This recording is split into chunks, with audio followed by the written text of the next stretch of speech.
there, and welcome to 6 Degrees of Star Wars, the movie connection podcast where we both celebrate and mourn how much Star Wars has touched the landscape of cinema. I am your host, Sam Marchioni. Joining me today from across the galaxy, we have Medrano. Hi there. Jasmine Garcia. I have a good feeling about this. And Mike Fatum. And on this inaugural podcast, we have chosen to start with a Degree Zero, which is actual Star Wars. Specifically, we are watching the belatedly titled Episode 4, A New Hope. We actually spent quite a bit of time debating what form of this movie we were going to watch, because as you may know, there are multiple iterations out there of this movie. We have versions where Han shot first, we have versions with a CGI Jabba, we have versions with a guy who is not Jabba, we have versions where Greedo shot first, and the version we ended up going with was the despecialized edition, which was generously provided to us by my boyfriend, Brandon. Yay. Love you, babe! So, none of us saw Star Wars for the first time for this podcast, correct? No. Absolutely no. Though I do have some stories about my first time if we get to that. Oh, yes. Whoa, well, this is a family podcast. I'm not gonna lie, it was a single-digit number, but I've seen it before. Well, Alec Guinness would be very proud of you. I might be the outlier here, because I did not, I think, watch a Star Wars in full until I was 18 or 19 and a first year in college. And I was 21. Part of this was because fine, you win, Jasmine. Me too. Wait, sorry, am I the only one on this podcast who watched it as a child? I think so. Wow, alright. So, let me get into that, because the thing is, I am the eldest of 3, both of my siblings are boys, and so I was raised in the socialization of Sam likes Disney princesses because princesses are for girls, and Sam's brothers like Star Wars because Star Wars is for boys. So I did see the animated Clone Wars movie in theaters. I remember mostly being bored because, again, Star Wars is for boys mentality, so I didn't really want to be there. I just had to be there. And so then I got into it because I am a sucker for Natalie Portman, which will be a running theme of this podcast. So I got into it in chronological order, 1, 2, 3, 4, 5, 6, when I was a first year in college, because with the Darth Vader twist already spoiled for me, what's the point of watching it in release order or machete order? True. And at this point, I feel I have to ask, Mike, you are the only one of us with a youngling.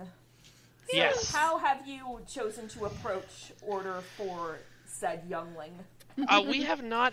I guess technically I have approached it in or I plan to approach it in Machete. That thing you mentioned about socializing and girls and being into Disney princesses and stuff. It's insidious, man. Like, we did not attempt in any way to get my daughter into girly stuff. Maybe my mom did a little bit, but quote unquote girly stuff. But she is very into pink and princesses and very not into Star Wars, although she likes the Yoda book we read at night sometimes. But I think the Machete order, and I was going to push back on what's the point of watching it in that order. I think the Machete order or release order is important because I think even if you know the twist, as I did, I think it's more impactful to get the backstory of the prequels once you know where it's headed than it is to just see the prequels straight up. But I would be disagreed with, I think, by an entire generation of people who grew up on the prequels and now consider them the highest level of cinema. So, you know. It's one of my favorite things that's happened. I've talked about this on so many times on other podcasts, but I love that all of us old farts were like, the prequels are terrible. And then all of you young kids grew up and were like, no, the prequels are great, actually. Because it just proves that art is subjective, everybody. There's nothing you can do to stop it. Ha ha ha! In like 10 years, there's going to be teenagers telling us how the sequels were the greatest thing ever made, and they'll be right, too. But yeah, it's funny you mention how, gender socialization, because I kind of came up with that idea myself. When I was a little kid, I refused to watch anything Star Wars because I thought it was dumb boy stuff, which I deeply regret now. And I very much have to give a shout out to my bestie Audrey for kind of properly getting me into the game. What about you, Matt? What's your Star Wars backstory? Honestly, like I said before, I didn't see Star Wars for the first time until I was 22. Oh. And, we weren't, like, big Star Wars fans in my house. We're more of an Indiana Jones family. So, absolutely fair. but I remember when I was a kid, my dad told me he went to go see the original theatrical cut in 1975. Or 1977, I'm sorry. And he was like, they're okay. Carrie Fisher's hot, but they're okay. I just had a vision of Carrie Fisher materializing, and she lovingly flipped the bird. Yes. Uh-huh. As she should. All power to the space mom. Just drowned in moonlight, strangled by her own bra. Oh my god, we're going to reference The Princess Diarist so much. Obviously. During this. I literally just re-listened to all of her memoirs. You guys are in for it. So that actually makes me feel like that's a good point to jump, because as I was watching this, in honor of it being the despecialized edition, I tried, keyword tried, to imagine being a person back in 1977 and seeing this for the first time without any context of all the shit that happened before this and all the shit that happened behind this. And in watching this, you can kind of tell that Carrie Fisher and Harrison Ford were doing what they were doing. Yeah. But at the same time, I have never much cared for belligerent sexual tension. I deeply resent the bicker, kiss kind of narrative. So, in that sense, imagining had I existed back then, I probably would have walked out of this movie thinking that Luke and Leia were supposed to be the couple. Which, I mean, at the time, they might have been. Because, as many previously established, Lucas didn't have a plan for Empire and Jedi when he made this movie. There's no way. He said that because he wanted to sound super smart, and I don't blame him for doing that, but he did not have a plan. Oh, it 1000% reads like Luke and Leia should be a thing. Yeah. Like, if Pour you don't for know. Alan Dean Foster and Splinter of the Mind Side. I remember pay up. reading a Tumblr post or something like that at one point that was talking about how you can tell in the throne room scene that Luke and Leia and Han and Leia have both fucked. And I was like, I was watching the scene today and I was like, I don't buy that. And then Leia looked at Luke and I was like, shit, I buy that. See, I've seen a post where someone pointed out that the ending with, like, the award ceremony kind of almost looks like a wedding. Like, there's almost Oh my god, there was a Tumblr post rumor that claimed they were in Hawaii during that scene, and that Carrie Fisher learned a Hawaiian marriage ceremony that she performed on Harrison and Mark, and I'm like, there is no way that's true, but I kind of enjoy thinking about that, because we now exist in a world where Luke Skywalker, at least by a vast portion of the fandom, has been canonized as a twink. Yeah. A gay little twink, and I love that for him. I respect that for him. I respect people who are like, no, Luke and Mara Jade forever. I respect people who are like, no, Luke is ace. I'm like, Luke Skywalker is Schrodinger's cat. Yes. Regardless of his sexuality. He is everything and nothing. Skywalker a twink, you would call, like, I don't know, all the Beach Boys except Dennis is twinks. You know? I like how Mark Hamill put it, of like, if it's important to you that he's gay, of course he's gay. Yeah, he Mark took it Hamill so is well. good fandom dad. He really He is. Even if he doesn't like The Last Jedi, which is silly because it's a great movie. But anyway, let's continue. Do I need to get the Mandalorian talking hammer out? Oh, God. I will reach through the internet and bonk you with the hammer. Alright, so...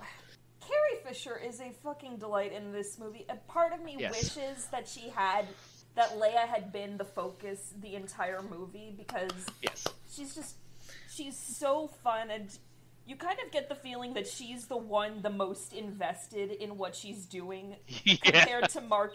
Harrison already feels like he does not want to be there. And Mark is stuck in the unenviable position of being George. Luke S. is self-insert. And Alec Guinness is also like, thank God I'm going to die in this first one. It was funny because I was thinking about... I have to come back to this.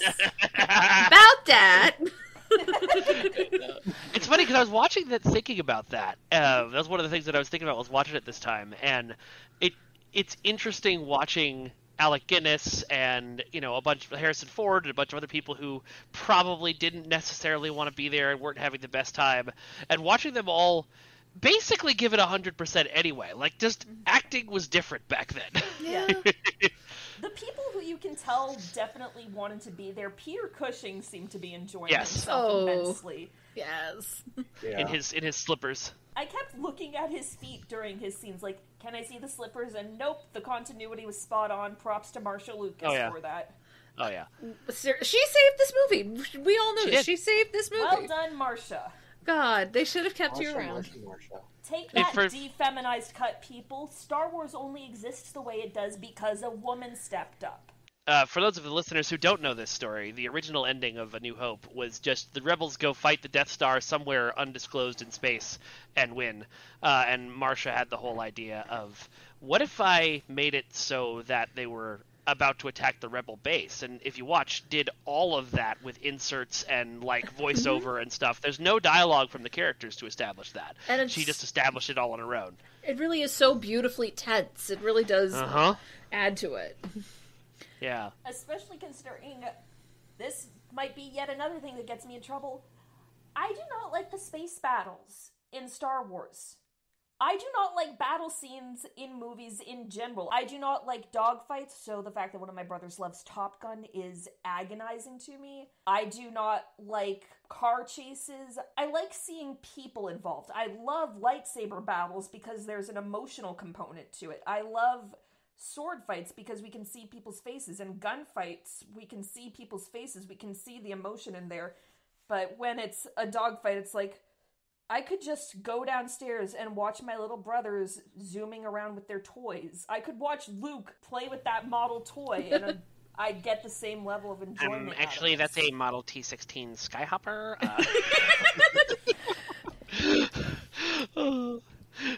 That sound you don't hear is Sam considering ways to murder me. I'm going to push back on that a little bit because I think I was watching the Death Star scene today. With the thought of the editing in mind, and I think the editing does a really good job of giving you character and giving you things to care about and making you care about, you know, random rebel pilots and stuff. Because again, Marsha Lucas is so fucking good at her job. Even though they're in starships, the best starship fights are the ones, as you said, where you can feel the emotion and where you can see people's faces. And I think it does a good job with that. I think it doesn't quite hit the heights of the Rogue One or the Return of the Jedi space battle, but yeah, I'm not gonna lie. I'm kind of with Sam on this one, where I do like car chases and dogfights, and that's probably the one thing I liked about Top Gun. But I didn't really feel anything with most of the space battles except the last one, the trench. So that is definitely the tense part. Yeah, it's definitely the best one. It's the classic Hitchcock. You've set up a timer. The audience knows the bomb is going to go off. So the trench fight, it's great for what it is. I'm just like... Just not your thing. I guess the best thing would be I'm a Monty Python knight going, get on with it! You know, that's very fair. I know there's going to be a pew pew and a boom boom. We've done the pew pew. Let's get to the boom boom. That's very fair. But we haven't done enough of the pew pew. And there wasn't... As the resident fictional violence expert on this podcast. That is a fair point. But speaking of pew pew, holy epilepsy Batman. Jesus. Oh. The cut you sent us, that I was like, am I going to have a seizure? Oh, no. I'm so no. sorry. With all these little, like, every time somebody shot a laser, there was just like this bright light, and I'm like, yeah, I don't want to see if I'm Man, I didn't even think of that. Ooh. Yeah, I don't think they gave as much of a shit in 77, unfortunately. No. Oh, boy. But, Glad you're okay. it's fine, but I was like, yeah, this is interesting. I mean, say what you want about Rise of Skywalker, at least they warned for that. Yeah, they sure did. Yeah, by the way, we're going to have an entire battle on a lightning planet, so, Good luck. Please be careful. I like to talk about this, but in the sequel trilogy's trio of heroes, that is Rey, Finn, and Poe, I see bits and pieces of original trilogy Luke, Han, and Leia in all three of them. Absolutely, yeah. And that's such an interesting dynamic that I wish we had had more time to explore, because... Plus, they're my OT3, so... Same. Yay. Finn, Poe, Rey. Just let people be Polly. Disney, what are you doing? Before one of my partners transitioned, I referred to them as my Finn and my Rey, and then my partner transitioned, so now they're my Han and my Lando. Aww. Nice. I love my partners, and honestly, it feels very frustrating that polyamory is not more of a thing in the galaxy far, far away. I mean, they can barely get queerness in general, new. so... Yeah. It'll be the next thing. That's very frustrating, considering one of the things I absolutely was not able to do in the...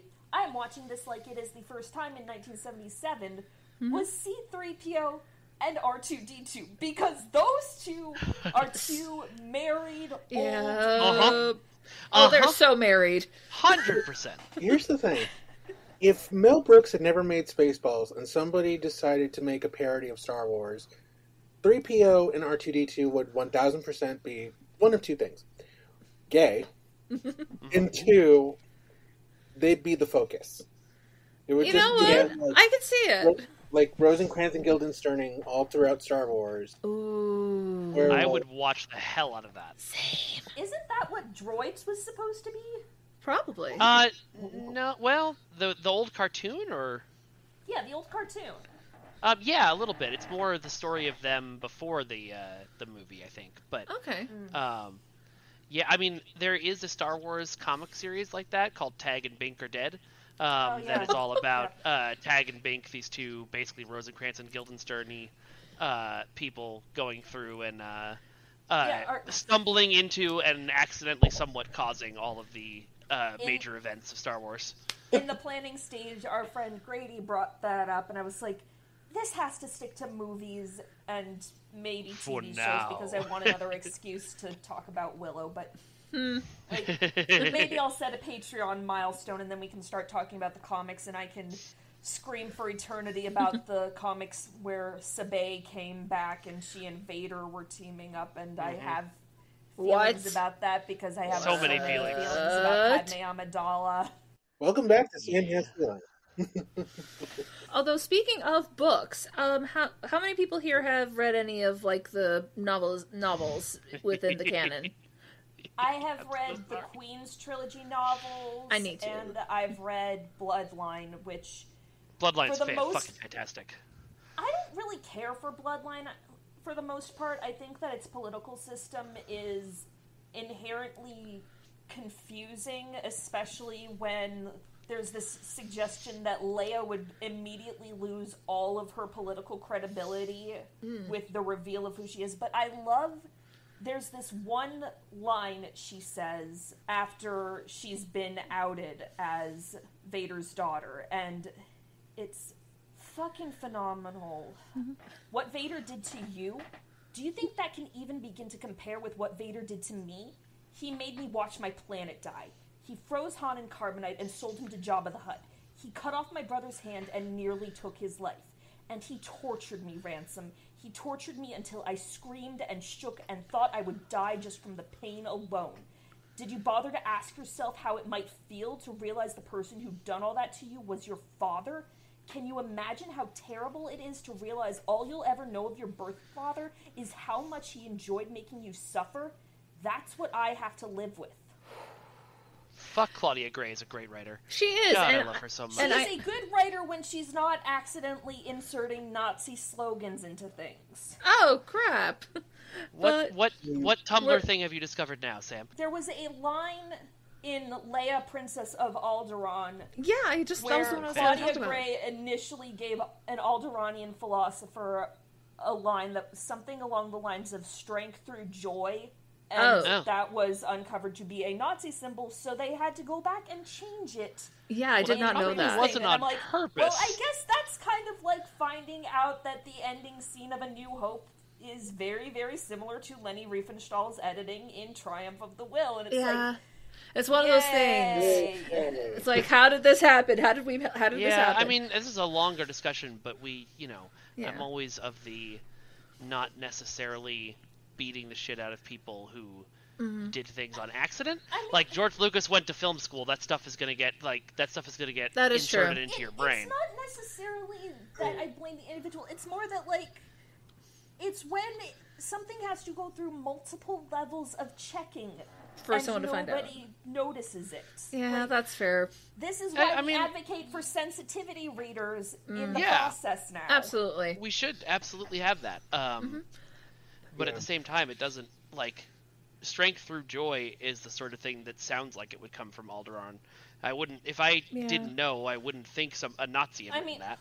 I saw it, when I saw it for the first time, the first thing that came into my mind was V for Vendetta's faith through unity, unity through faith thing. And that was very blatantly fascist by intention, but that's a story for another time. Yeah, but dang, it is interesting that came in, because I was actually talking about it, because I recently read Leia, Princess of Alderaan, and I had not known about that. It is so good, and while I was reading, I was like, dear God, this is going to make my next rewatch of A New Hope hit so much harder.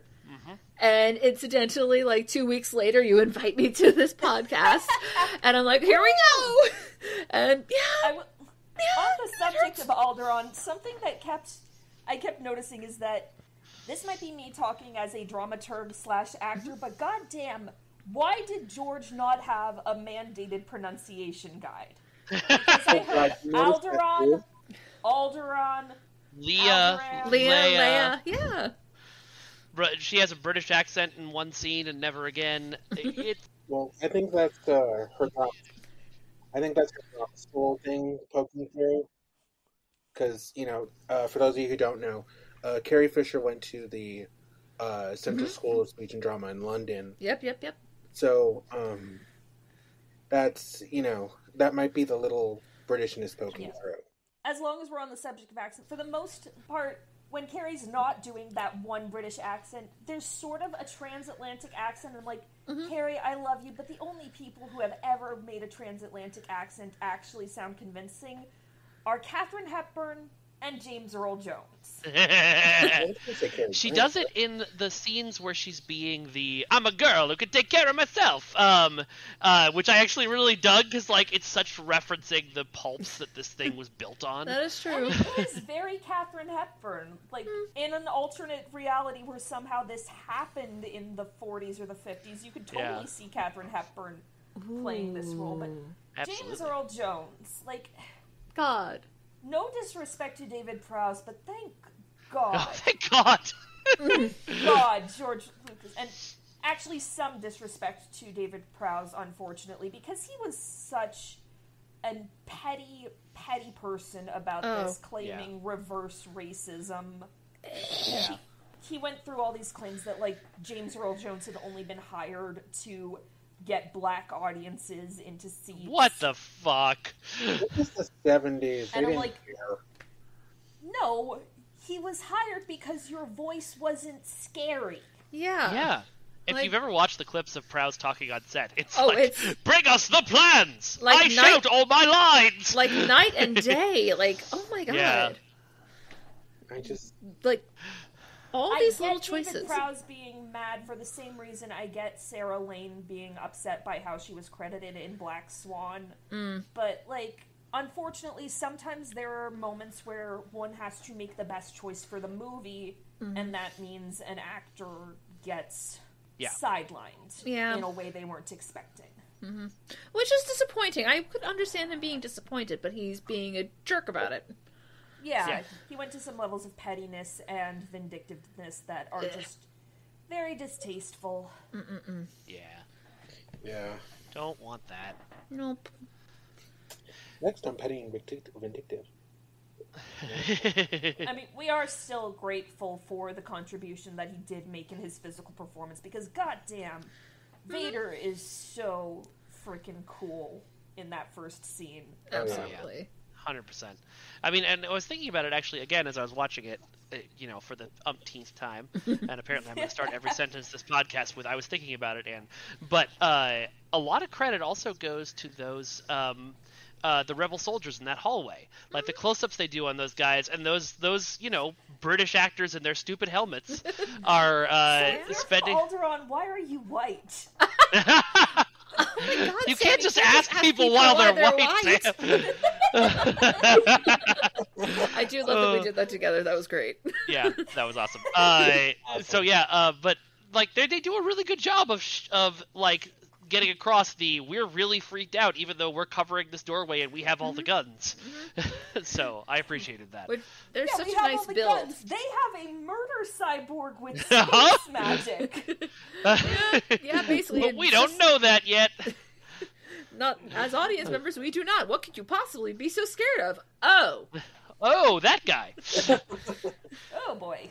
I don't know. It's just me. Maybe it's just me and the fact that Harrison Ford and like the type of person he is now, where it's like even if you're the stormtroopers walking in on Harrison Ford in the 70s, who is like a still intimidating person, where it's like, yeah, I'm scared of Han Solo. What about it? That is a scary looking dude. Which is fair, but it's kind of funny how, in spite of that, he still plays. I really do have to question, Han. How did you manage to be a smuggler this long when you are this bad at spying and being sneaky? It's that thing that like Han Solo made charisma his dump stat, and now he never rolls above a 1. Yep, and or like something like that. Yeah, when he was screaming I think charisma is his max stat and intelligence is his dump stat, but please continue. And like he's just screaming down the hallway. Strong of arm, here of heart, dumb of ass. Yeah.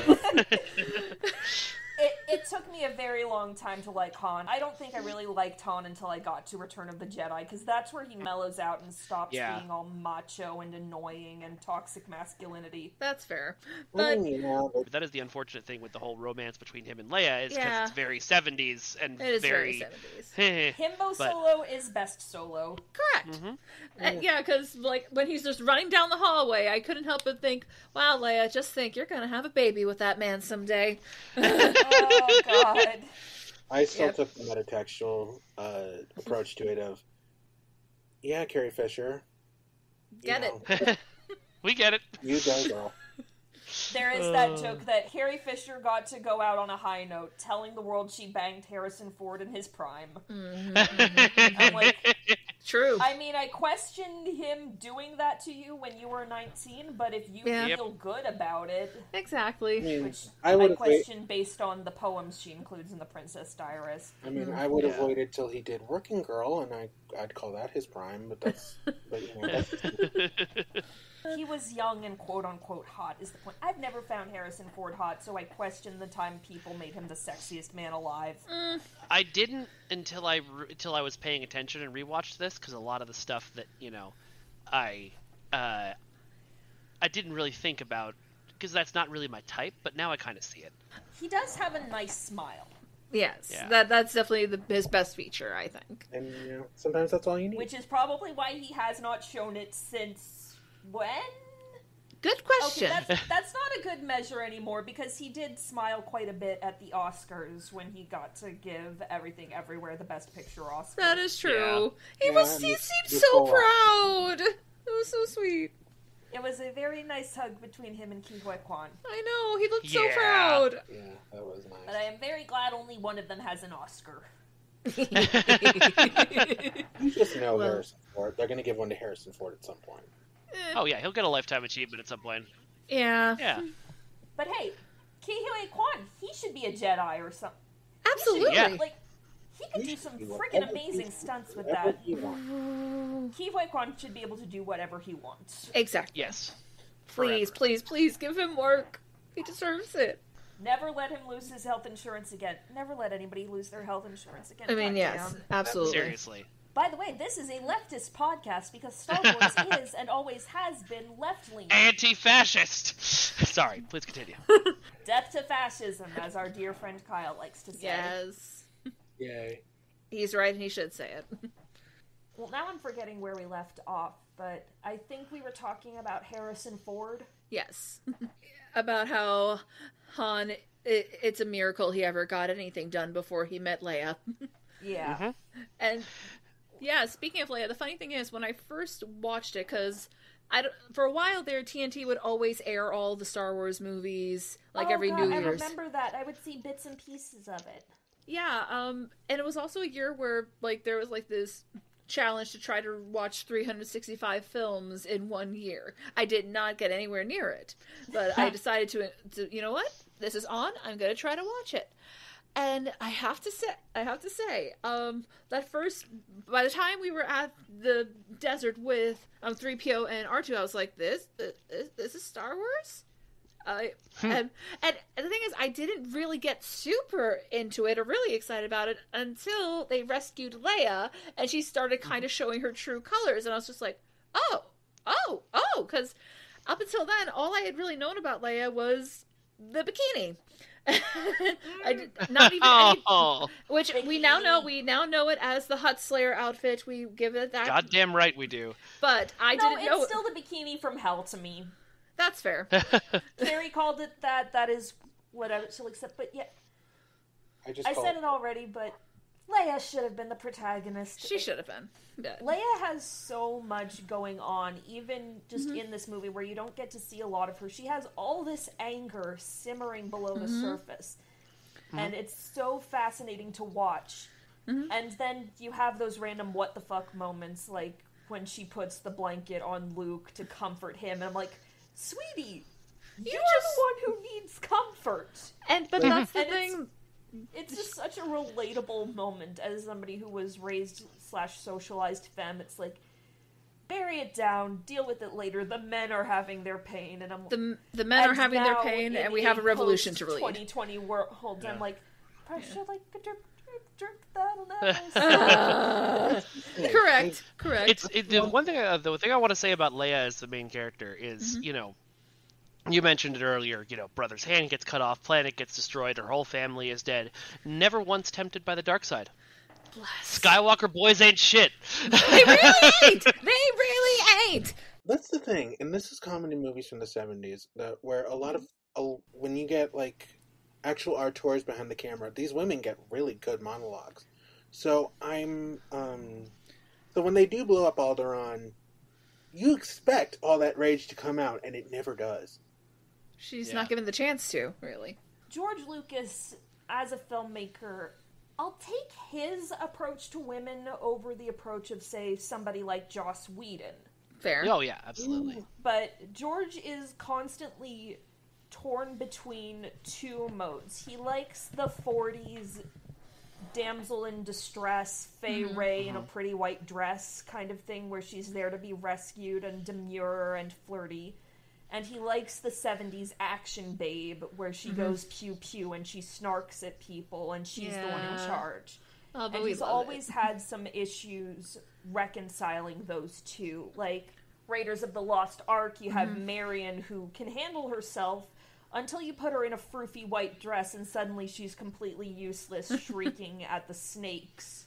The solution is having more female characters. And Padme is, for the most part, a pretty competent and badass politician, but then she gets married and she gets pregnant, and all George can think of is like, she dies of sad because I'm cutting all her political stuff. Like, you could have I will never forgive him for not at least having her go down swinging. Because Padme was the roots of the rebellion. She absolutely should have gone down swinging with those babies on her back. We will save most of this for when we get to Revenge of the Sith. You're right. I'm sorry. It's the best line. I wish we got more of Leia's political elements in A New Hope, because she's like, I'm a diplomat on a mission to Alderaan, and you get some of those hints of political grandstanding, but then once we lose Alderaan, all of that gets stripped away, and we kind of get it back when she's like, I'm in charge, into the garbage chute, Flyboy, but then I wish that she had gotten the exposition speech / rallying cry as we were expositing the Death Star. Like, that... Yeah. That actually would have been neat. That feels like it should have been a moment to reassert that she's the leader in this, because once we get to the base on Yavin 4, it's basically like she has nothing left to do except wait and react to everybody else. That is a really good point. Yeah. I mean, if it was a modern movie, she would have climbed into an X-Wing, most likely. Oh, almost certainly. Which would have been awesome. Certainly. That would have been awesome. Multiverse where Leia blows up the Death Star. Or even, I don't know, they just would have, like... Even if they would have been the route of, like, you know, we can't put the princess in an X-Wing. Screw you, I'm doing it anyway. So it's like... Yeah, that go full Eowyn. And yeah, exactly. That's very in character for her. But speaking of getting in an X-Wing, let's debate. Is Luke Skywalker a war criminal? No! God, I hate these arguments so much. I'm sorry to have such a violent reaction. But ever since that fucking scene in Clerks, and everybody who, without an original thought in their head, both jumped straight to Empire is the best movie and no one can argue with this, and, they killed so many Imperials on the Death Star. Like, no! Dude, no! that literally, a weapon capable of genocide was wiped out. Exactly. I remember, speaking of fan fights, the third time I ever saw this movie was in an orchestra screening at the Hollywood Bowl, which, if you haven't been, it's lovely. They're doing Return of the Jedi. Yeah, there's a Return of the Jedi screening in August, which I'm dying to go to. But it was packed to the brim with, and I love them dearly, because I have a lot of Star Wars adjacent friends, packed to the brim with Star Wars nerds. Having fun. Oh, dear. But, I mean, so the reason that I brought it up was partially to troll Mike and get that reaction out of him. Good, I'm glad I gave you what you wanted. You monster. But also, I think it's interesting to consider that in the context of how Star Wars morality develops, because this first one is very stereotypical, good guys, bad guys, no in between. Yeah, the closest we get to any gray morality, either ironically or very suitably, is Obi-Wan, because Obi-Wan is using mind control and also racially profiling the Tuskens. Yeah, that's true. I'm very glad that we got people who went and gave the Tuskens and gave them more depth, but we should definitely have done that, and I'm glad we did. It also makes watching the first movie a little awkward when everybody's like, Jawas, I hate this scum, and like the Sand People, and Star Wars, unfortunately, throughout the first 6 movies at minimum, and arguably even into the current era, it has a lot of really unfortunate Orientalist tropes that, I guess, in part could argue are derived from George ripping off Kurosawa's The Hidden Fortress, but... And ripping off all the Flash Gordon sequels with Ming the fucking Merciless. And things like Lawrence of Arabia, where Alec Guinness, I believe, was in that, and I'm pretty sure wearing brown face. Boo. I mean, Empire was where the gray morality started to creep in, although it was still arbitrary. But in this very first one, it needed to be a simple story of good and evil, where we didn't have to question, like, does the Empire practice conscription? Like, we start out Luke's story, and he's talking to Uncle Owen and Beru about going to the Imperial Flight Academy. Yep. So, like, it's the military-industrial complex, basically. Yeah, absolutely. I mean, that's if you watch the deleted scenes, that's what Biggs did. Biggs went and joined the Imperial Academy, learned how to fly, and then effed off out of there and went to join the rebellion. Mm-hmm. Yeah, and in that respect, I brought up the is Luke a war criminal thing because I think there is some value in questioning how many people on the Death Star were there of their own volition and how many got dragged in, because I think it is important on some level that we do engage with media critically and talk about what do we take for granted in a story and what do we challenge. There are downsides to that, obviously, because that's also how you delve into nitpicking and bad faith criticism. I mean, even if you were going to play that card, that would apply to most armies around the world. Exactly. I'm not a pro-military person, so... We take stories like this that are good and evil and black and white, like you said, there's very no shades of gray, because they are morality plays and fairy tales, and we tend to approach them from a perspective of, like, well, what if we applied that to the real world? And I think that can be valuable, but I think it also can turn around and go too far sometimes. I really, as well documented, was not a huge fan of Andor, and the reason I wasn't a huge fan of Andor was because in trying to do that, in trying to say, like, well, what would a realistic rebellion be like, they pushed it so far that they ended up on everyone in the rebellion against the Empire is a huge asshole. And that also, you know, like, well, what is Luke a war criminal? Or, like, you know, even that conversation in Clerks that I was making fun of like, you know, how many innocent people died on the Death Star. That conversation somebody walks into that at the end of it and says, hey, you know, my buddy was was doing this job and got involved in a mob hit, and, like, everybody who worked on that Death Star knew what they were getting into. It's a lot of it, I know, is me saying, like, well, you cannot criticize the sacred texts, but it also does get a little tiring to see, like, all of this, you know, approach to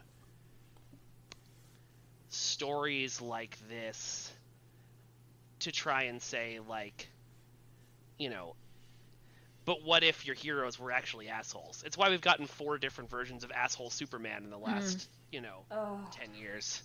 Yeah, fair enough.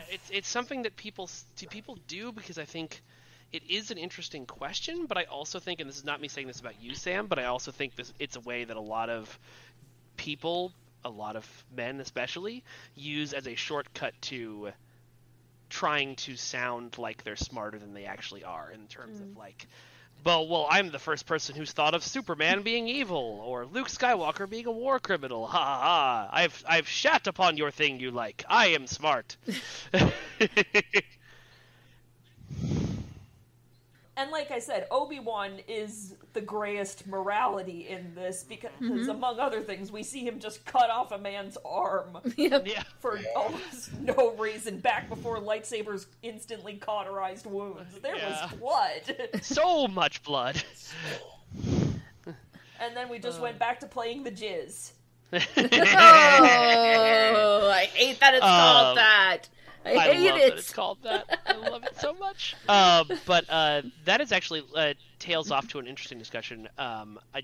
So you folks, I think for most of you, this was your first time seeing the completely unedited original edition of Star Wars as it was meant to be seen. It was indeed.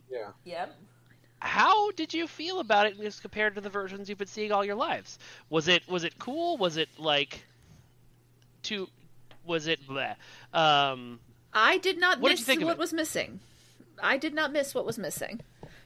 But it's been a long time since I've seen any Star Wars movie that wasn't like a new episode of something airing on Disney Plus. I mean, I have been going back and scrubbing through the prequels because I have a thing coming out, but I don't No, A New Hope, like, there was stuff I didn't remember in there, like the Grim Reaper-looking asshole who follows them into the docking bay.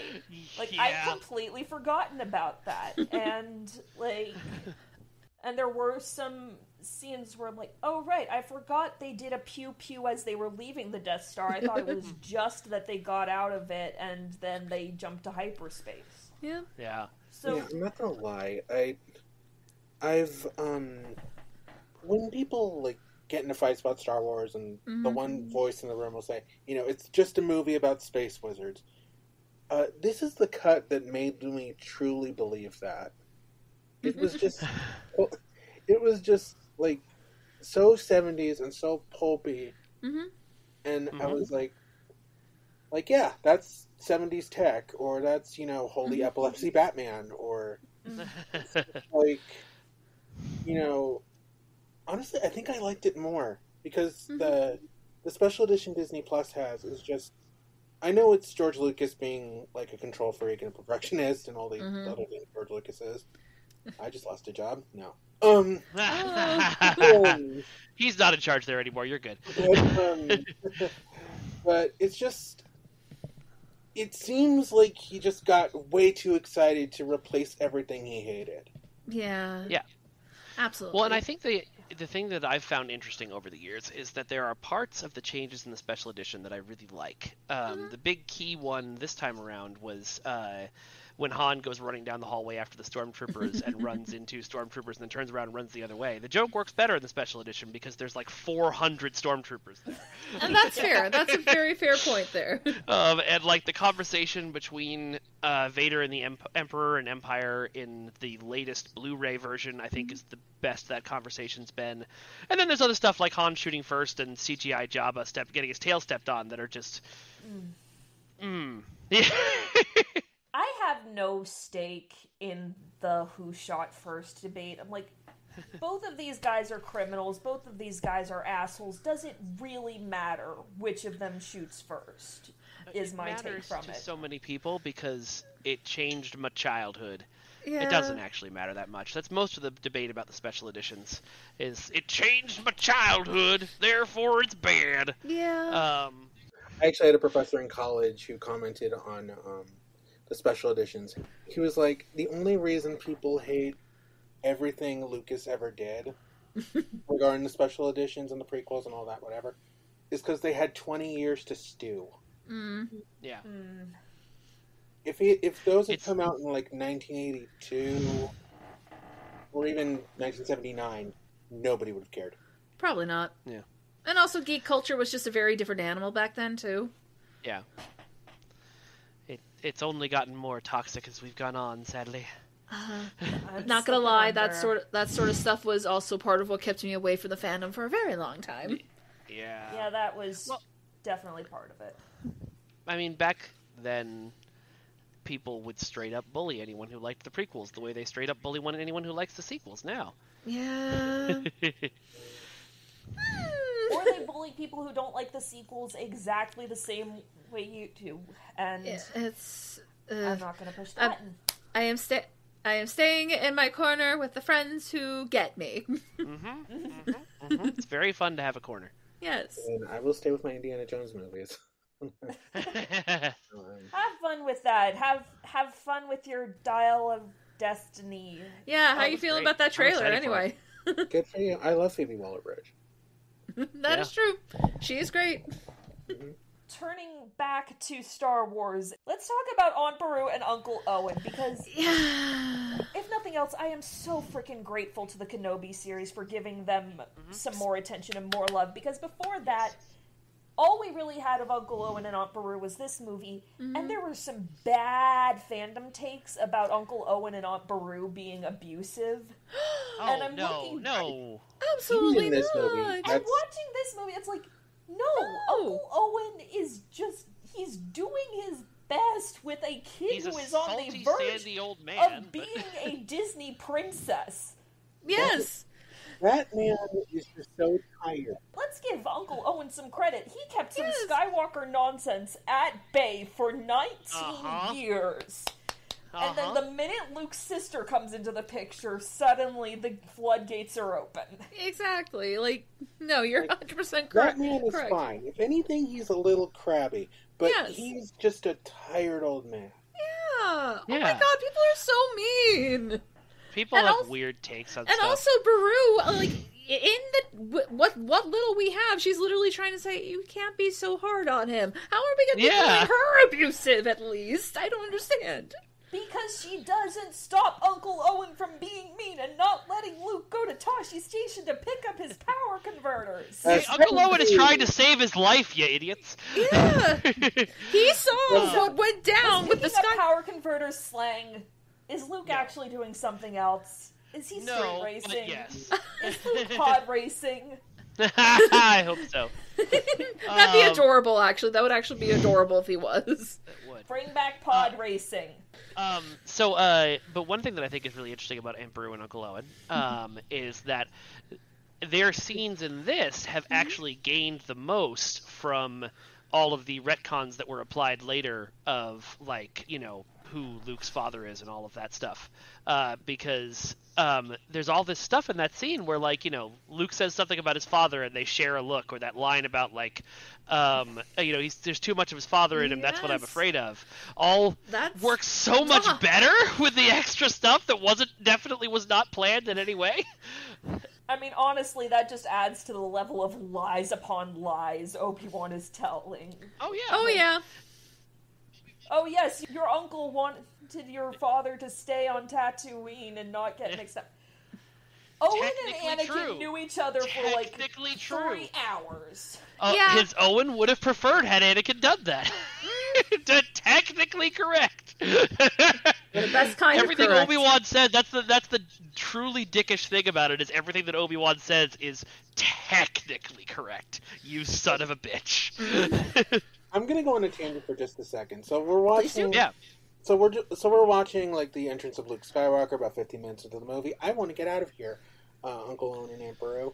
Was I the only one who thought of, if we were at a certain place with how we think of masculine and feminine attitudes and emotions, and if anybody in this movie had a sense of humor, that Luke would have burst out into, like, the reprise of Belle or something. Oh, absolutely. Yeah. That is what he would have been singing at the binary sunset. Absolutely. Exactly. Somebody edit that. I'm sure somebody has edited that.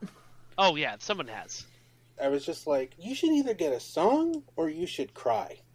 Yeah. Yeah. 100%. And I was or like the single tear.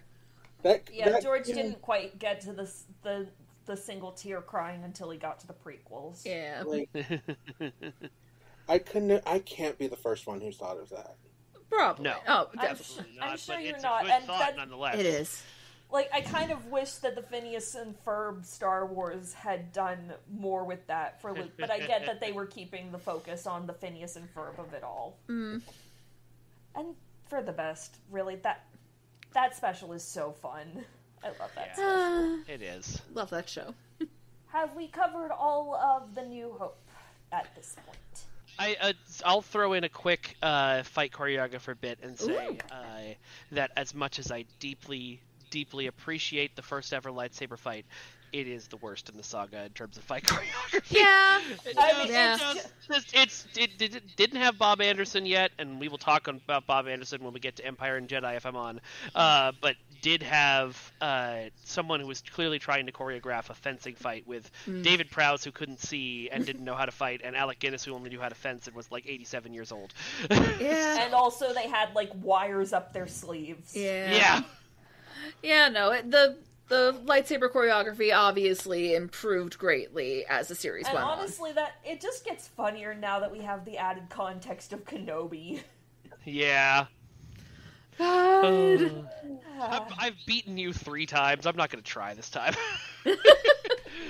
I'm getting too old for this kind of thing. How many times do I have to teach you this lesson, Anakin? I do like the thing that the last thing he sees is Luke and Leia together. That's such a nice moment that gets more value as you add in the prequels. I really like that Obi-Wan added a connection between him and Leia. Yeah. It actually, like, watching it, knowing that it helps a bit. If nothing else, it explains why she would be okay with naming her kid Ben. Yeah, and it also just kind of sure. it also kind of explains why maybe she is more keen to comfort Luke. It's just like, yeah, I lost him too, but he made his own choices. Oh my God! Somebody give Leia a hug. I know. She's lost everything. Listen, they're all being very respectful. Everybody asked. Chewie asked 3 times, and she said, "No, I do not want a hug. I am working out my revenge." You ever think Tarantino saw this movie with, like, I will have my revenge? That's Kill Bill. Oh. Maybe. I don't think there's enough feet in this to inspire Tarantino. Oh. He might have seen it in, like, the video store in the back. Okay, but yeah, like, just going back to how Leia was kind of my gateway drug into actually loving this story. Like, she really was a lot more assertive than pop culture osmosis gave her credit for, and I do think part of it really is she just did not want to deal with it and just wanted to focus on the whole thing that this is about, which is the rebellion. Because, yeah, work on revenge. So we know there are no bras in space. And we know that originally George Lucas wanted there to be no glasses in space, and then the Mandalorian said, "Fuck that, Dr. Pershing has glasses." Yep. But is there no therapy in space? There's never therapy in space. Even on Star Trek, when they have a therapist on the goddamn ship. There's never therapy in fantasy. There is never therapy in fantasy, or the fantasy stuff would not happen. With all of that said, Star Wars, aka Episode 4, A New Hope. Is the Force with it? Matt? The Force is with it, definitely. I had a good time, and especially with the cut that fell off a truck and we happened to find. Once it leaned into the 70s of it all and everything that was mostly, I'm sure originally was there, I had a great time. Force is with it. Excellent. Jasmine? Oh, the Force is strong with it. You can see how this planted the roots of this franchise just taking over the world, which is the premise of this podcast. Indeed. Mike?